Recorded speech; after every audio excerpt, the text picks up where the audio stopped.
하나님은 만물의 창조주이시며 성경 속에 당신의 창조 활동에 관한 권위 있는 설명을 계시하셨다. 하나님의 창조를 통하여 인간에게 주는 메시지를 자세히 알아보자. 엿새 동안 주님은 하늘과 땅, 그리고 지상의 모든 생물을 만드셨으며 그 첫 주일의 일곱째 날에 안식하셨다. 이렇게 그분은 당신께서 창조 사업을 마친 것에 대한 영구적인 기념물로 안식일을 제정하셨다. 첫 남자와 여자는 창조의 극치로서 하나님의 형상으로 창조되었고 세상을 다스리고 그것들을 보호할 책임을 가지게 되었다. 세상이 다 창조되었을 때 그것은 하나님의 영광을 선포하고 있었으며 심히 좋았다라고 말씀하셨다. 성경의 설명은 간단하다. 하나님의 창조 명령에 따라 하늘과 땅과 바다와 그 가운데 모든 것이 즉시 나타났다. 출애굽기 20장 71절. 단 엿새 동안에 혼돈하고 공허한 지구가 완전히 성숙한 동물들과 식물류로 가득 찬 곳이 되었다. 우리 유성은 청순하고 밝은 색깔과 형태와 향기로 단장을 했으며 또한 화려한 모습과 심히 정교한 기능이 조화를 이루었다. 태초에 하나님이 천지를 창조하시니라. 땅은 물과 흑암으로 둘러싸여 있었다. 첫째 날 하나님은 빛과 어두움을 격리시키시고 빛을 낮이요 어두움을 밤이라 부르셨다. 둘째 날 하나님은 물과 물로 나뉘게 하셨다. 땅 위의 물과 대기권을 분리하심으로 생명체가 거할 수 있는 조건을 조성하셨다. 셋째 날 하나님은 물들을 한 곳으로 모으심으로 육지와 바다를 조성하셨다. 그 다음에 하나님은 벌거숭이 해안, 언덕, 계곡을 옷 입히셨다. 땅의 풀과 각기 종류대로 씨 맺는 채소와 각기 종류대로 씨 가진 열매 맺는 나무를 내셨다. 창세기 1장 12절 넷째 날 하나님은 해, 달, 별들을 만드셔서 징조와 사시와 일자와 연한을 이루게 하셨다. 태양은 낮을 주관하고 달은 밤을 주관하게 하셨다. 창세기 1장 14절에서 16절. 다섯째 날 하나님은 조류와 수중 생물을 창조하셨다. 그분은 그 종류대로 그것들을 창조하셨다. 창세기 1장 21절 이것은 그분께서 창조하신 피조물들이 일관성 있게 자기 종류를 번식시킨다는 것을 가리킨다. 여섯째 날 하나님은 고등 동물들을 만드셨다. 하나님이 가라사대 땅은 생물을 그 종류대로 내되 육축과 기는 것과 짐승을 종류대로 내라 하시고 창세기 1장 24절. 다음에 하나님께서는 창조의 극치로서 자기 형상 곧 하나님의 형상대로 사람을 창조하시되 남자와 여자를 창조하셨다. 창세기 1장 27절 하나님은 당신께서 창조하신 모든 것을 보셨는데 보시기에 심히 좋았더라고 하셨다. 창세기 1장 31절 창조력이 있는 하나님의 말씀. 시편 기자는 여호와의 말씀으로 하늘이 지음이 되었으며 그 만상이 그 입 기운으로 이루었도다라고 기록하였다. 시편 33편 6절 어떻게 이 창조력이 있는 말씀이 작용하였는가? 창조력이 있는 말씀과 선재하는 물질. 창세기는 창조주일 엿새 동안의 장엄한 사건들을 유발하는 하나님의 역동적인 명령, 즉 하나님이 가라사대를 도입하고 있다. 창세기 1장 3절, 6절, 9절, 11절, 14절, 20절, 24절. 혼돈하고 공허한 유성을 낙원으로 변화시킨 창조적 에너지로 충전된 각각의 명령이 바래졌다. 저가 말씀하심에 이루었으며 명하심에 경고히 섰도다. 시편 33편 9절. 진실로 세계가 하나님의 말씀으로 지어졌다. 히브리서 11장 3절. 이 창조력이 있는 말씀은 선재하는 물질에 의존한 것이 아니었다. 믿음으로 모든 세계가 하나님의 말씀으로 지어진 줄을 우리가 아나니 보이는 것은 나타난 것으로 말미암아 된 것이 아니니라. 히브리서 11장 3절. 비록 때때로 하나님은 선재하는 물질을 사용하셨지만 아담과 짐승들은 흙으로 형성되었고 하와는 아담의 갈비뼈로 만들어졌다. 근본적으로 하나님은 모든 물질을 창조하셨다. 창세기 2장 7절, 19절, 22절. 창조 이야기는 창조에 관한 창세기의 설명에 관하여 수많은 의문이 제기되었다. 성경 첫 책에 있는 두 개의 창조 이야기는 서로 상충되는가 혹은 일치되는가? 창조의 하루는 문자 그대로인가 혹은 엄청난 시간적 기간들을 대표하는 것인가? 하늘의 달 그리고 별까지도 정말 겨우 6천년 전에 만들어졌는가?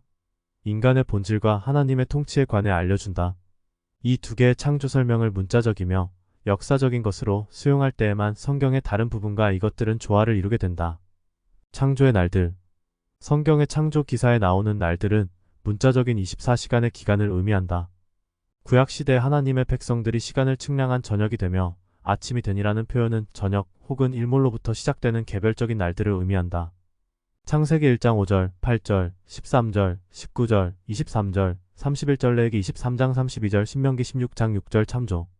이 표현이 레위기에서는 문자 그대로의 하루를 의미하고 창세기에서는 수천, 수백만 년을 의미한다고 말하는 것은 전혀 정당성이 없다. 창세기 1장에서 날로 번역된 히브리어는 욥이다. 욥이 한정된 숫자와 함께 나올 때 이것은 언제나 문자적인 24시간 하루를 의미한다. 이것은 창조 이야기의 날들이 문자 그대로의 24시간 하루들임을 지적하는 것이다. 창세기 7장 11절, 출애굽기 16장 1절의 예들을 참조하라. 십계명은 창세기의 창조 이야기의 날들이 문자적인 날을 의미한다는 또 다른 증거를 제시한다. 넷째 계명에서 하나님은 말씀하신다. 안식일을 기억하여 거룩히 지키라. 엿새 동안은 힘써 내 모든 일을 행할 것이나 제7일은 너의 하나님 여호와의 안식일인즉 아무 일도 하지 말라. 이는 엿새 동안에 나 여호와가 하늘과 땅과 바다와 그 가운데 모든 것을 만들고 제7일에 쉬었음이라. 그러므로 나 여호와가 안식일을 복되게 하여 그날을 거룩하게 하였느니라. 출애굽기 20장 8절에서 11장. 창조주 하나님은 누구이신가?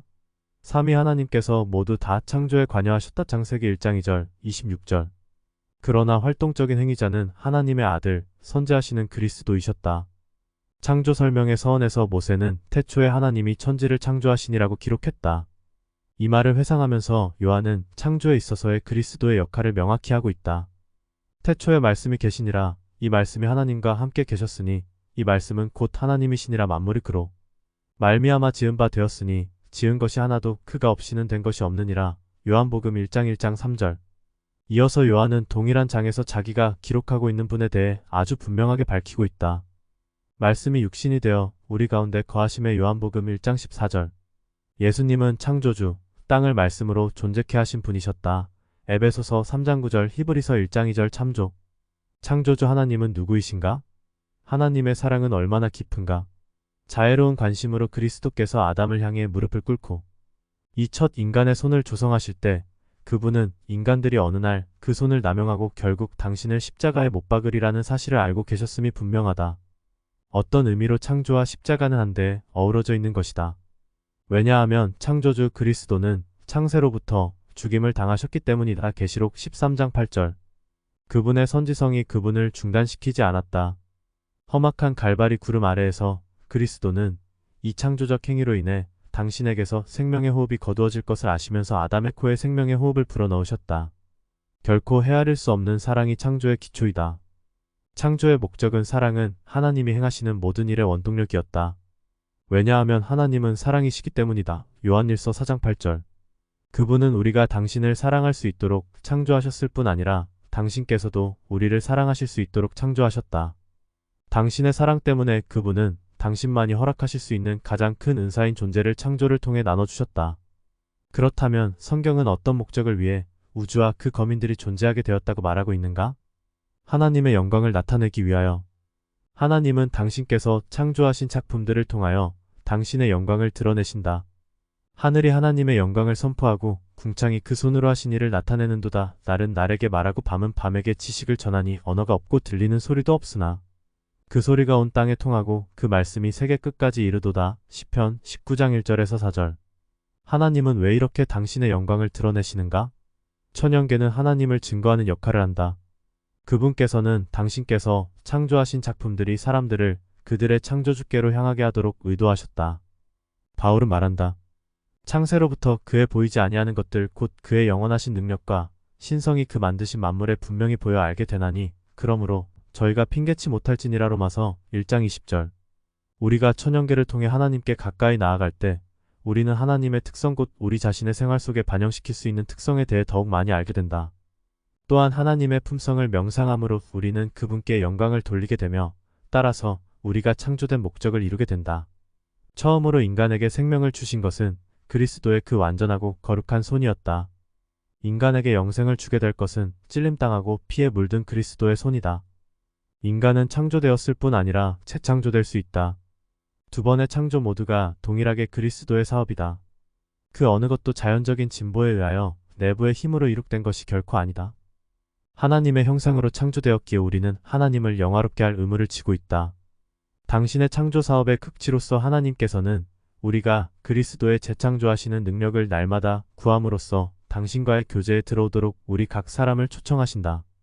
그리하여 우리는 그분의 형상을 좀 더 충만하게 반사함으로 하나님께 영광을 돌리게 되는 것이다.